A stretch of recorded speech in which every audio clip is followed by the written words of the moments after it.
Wire கூட சொல்லி கொடுத்துட்டு இருக்கோம். யாரையும் கம்பல் பண்றது கிடையாது. அவங்களுக்கு விருப்பப்பட்டவங்க வந்து பண்ண ஸ்டார்ட் பண்ணுவாங்க. ஃபர்ஸ்ட் சின்ன சின்ன பீஸ் ஒயரா கொடுத்து சொல்லி கொடுப்போம். அதுக்கு பிறகு அவங்க கத்துக்கிட்டு ஆரம்பிக்கிறதுக்கு அப்புறம் ஒரு ஒயர் கூட கொடுத்து ஒரு லைனா பின்ன கத்து கொடுத்துட்டு இருப்போம்.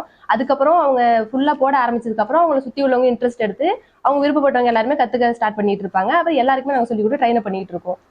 பின்னி பின்னி பழகினதுக்கு அப்புறம் அவங்க ஒரு கூட பின்னாங்க அப்படின்னா சுத்தி உள்ளவங்க எல்லாருமே இன்ட்ரெஸ்ட் எடுத்து அதுல வந்து இன்வால்வ் ஆகி பண்ண ஸ்டார்ட் பண்ணுவாங்க. அதுக்கு பிறகு எல்லாருக்கும் கத்து கொடுக்க ட்ரைனிங் கொடுத்துட்டு இருக்கோம்.